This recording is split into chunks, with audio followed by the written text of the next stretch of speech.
पहले विधवा बनूंगी, उसके बाद बनूंगी तुम्हारी सुहागन, पापा दे देंगे मंजूरी। ये लाइनें हैं सोनम रघुवंशी की।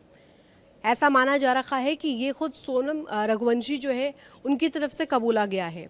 ये प्लानिंग जो है शादी से पहले ही कर ली गई थी और आज इस वीडियो के ज़रिए वो टॉप 10 खुलासे जो है, टॉप 10 रिवीलेशंस जो हैं वो मैं आपके लिए लेकर आई हूँ, जो इस पूरी मर्डर मिस्ट्री से कनेक्टेड है। और बड़े खुलासे ये माने जा रहे हैं क्योंकि अब जो जांच का दायरा बढ़ रहा है, चाहे बात इंदौर की हो, मेघालय की हो, अब तमाम चीज़ों को कनेक्ट किया जा रहा है, उन डॉट्स को खंगाला जा रहा है कि आखिर किस तरीके से इस पूरे जो मर्डर है इसको प्लान किया गया, इसका प्लॉट तैयार किया गया।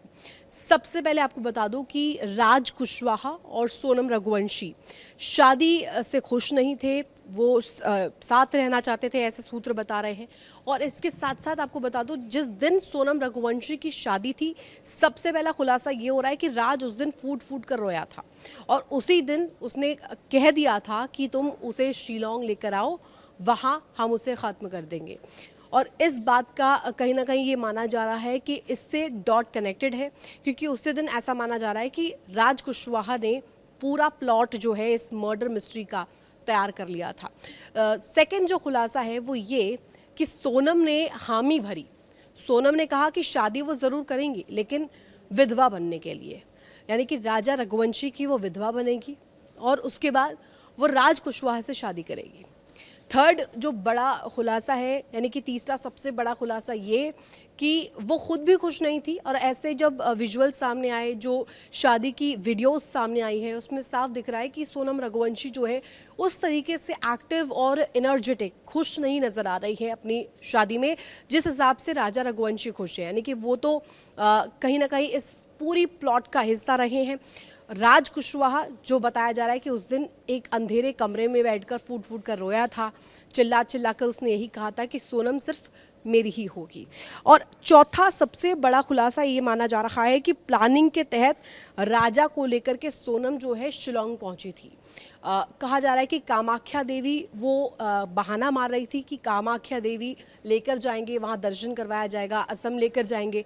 उसके बाद एकाएक मेघालय लेकर के पहुँच गई और ये माना जा रहा है कि टिकट्स खुद सोनम ने बुक करवाई थी और एक साइड से बुक करवाई थी। साथ ही में ये कहा था कि जो गोल्ड के ऑर्नामेंट्स हैं वो लेकर के वो पहुँचे, ताकि एक मर्डर की जो मिस्ट्री है वो अपहरण किडनैपिंग से कनेक्ट हो पाए। पुलिस को यदि इस बात की सूचना मिलती भी है तो ये माना जाए कि किडनैप कर उन ऑर्नामेंट्स को छीनने की कोशिश की गई और इसी तहत मर्डर हुआ है। पांचवा सबसे बड़ा खुलासा ये है कि एक सेल्फी प्लान सामने आ रहा है। यूँ तो कई प्लान्स जो है पहले से रेडी किए गए थे, प्लॉट्स तैयार किए गए थे। प्लान ए अगर वर्क नहीं होता है तो प्लान बी भी रेडी था सोनम रघुवंशी का। प्लान ए था सेल्फी वाला प्लान, यानी कि सेल्फी डेथ को लेकर जानकारी मिल रही है कि एक हाईएस्ट पॉइंट पर राजा रघुवंशी को लेकर जाया जाए, वहाँ पर सेल्फी लेने के बहाने से उसे धक्का मार दिया जाए, जो कि एक हादसे में कहीं ना कहीं तब्दील नज़र आती। पुलिस को अगर दूसरे चश्मे से देखते तो ऐसा नज़र आता मानो ये एक महज कोइंसिडेंस था, एक हादसा था।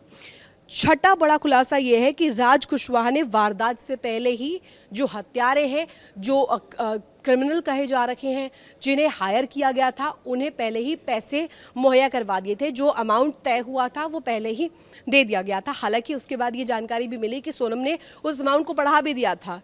ये भी जानकारी है, इसको लेकर के भी अब चीज़ें जो है ब्रीफ होंगी। जब सोनम बोलेगी तो कई राज ज़रूर खोलेगी और ये राज ही बताएंगे कि आखिर राजा का कत्ल क्यों किया गया। और सातवां जो सबसे बड़ा खुलासा है वो ये बताया जा रहा है कि 50,000 का जो कैश है, जो अमाउंट है, इन हत्यारों को, इन क्रिमिनल्स को दिया गया और वो पहले ही शिलोंग पहुंच चुके थे। यानी कि सोनम और राजा रघुवंशी के पहुंचने से पहले ही वो शिलोंग की धरती पर थे और वो पहले से ही प्लान जो है तैयार करके बैठे हुए थे। यदि प्लान ए धक्के वाला प्लान, यानी सेल्फी वाला प्लान अगर वर्क नहीं होता है तो कैसे मारा जाए उसको लेकर के पहले से ही जो प्लॉट है वो तैयार किया गया था। हालांकि प्लान ए में जो सोनम रघुवंशी है वो सक्सेसफुल नहीं हुई, वो सेल्फी वाला प्लान कारगर साबित नहीं हुआ, तो प्लान बी पर वर्क किया गया और ये है खुलासा नंबर 8, जिसमें ये बात सामने आई कि जब सेल्फी से डेथ तक का जो पूरा प्लॉट तैयार किया गया था वो वर्कआउट नहीं हुआ, तो उस प्लान बी कैसे वर्कआउट किया गया। 3 जो पहले से ही शार्प कहे जाने वाले क्रिमिनल्स जो है वो रेडी थे विद सारे जो हथियार है उन सभी के साथ वो तैयार थे, घात लगा करके पूरी रेकी उन्होंने उस एरिया की। और इसके बाद बताया जा रहा है कि जो सोनम रघुवंशी है राजा को लेकर के पहुंचती है उस पॉइंट पर जहां पर एकदम सुनसान इलाका बताया जा रहा है, वहां पर एकाएक हमला पहले किया गया। विक्की नामक शख्स जो बताया जा रहा है इसने सबसे पहला वार किया था और वो वार भी एक जो हथियार है वो कहीं ना कहीं माना जा रहा है मेघालय का पारंपरिक हथियार कहा जाता है, जिसे दाव कहा जाता है, उससे हमला किया गया। और खुलासा नंबर 9 है कि जो सोनम रघुवंशी है वो पकड़ में नहीं आना चाहती थी। ऐसा कहा गया कि वो गुवाहाटी में भी रुके थे, जो हत्यारे हैं उनके साथ सोनम रघुवंशी खुद रुकी थी एक दिन गुवाहाटी में। उसके बाद वो नेपाल भागने की फिराक में थी, वो चाहती थी कि वो भाग जाए, पुलिस की पकड़ में ना आए। और नेपाल जाने का मतलब कहीं ना कहीं जो सुराग है वो ख़त्म होने जैसा मालूम पड़ता है। लेकिन जब राज कुशवाहा पकड़ा गया इंदौर से तो उसने सरेंडर वाली कहानी रची। उसने कहा कि मैं बेगुनाह हूँ, तमाम चीज़ों को लेकर के जो बयान है वो पुलिस के सामने रखे। और जो खुलासा नंबर 10 है वो ये कि सोनम रघुवंशी ने ही आइडिया दिया था जिसमें लूट पाट वाली जो मिस्ट्री है वो सेट करने की कोशिश की गई।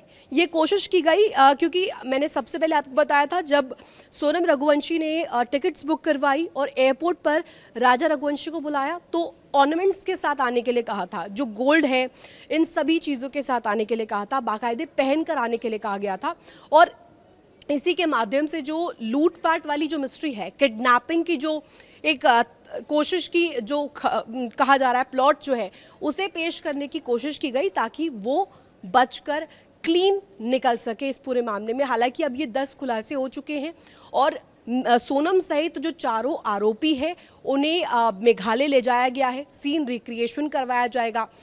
पटना होते हुए, कोलकाता होते हुए अब वो पहुंच चुके हैं शिलोंग और वहां पर अब पुलिस जो है, मेघालय पुलिस इस बात की तफ्तीश कर रही है कि और कौन कौन से किरदार इसमें शामिल हो सकते हैं। क्या और भी ऐसा कोई चेहरा है जिसका बेनकाब होना अभी बाकी है। आज कोर्ट में पेशी है, देखना होगा क्या कुछ निकल कर सामने आता है। और इसी तरीके की अपडेट्स और खबरों के लिए आप देखते रहे रिपब्लिक भारत।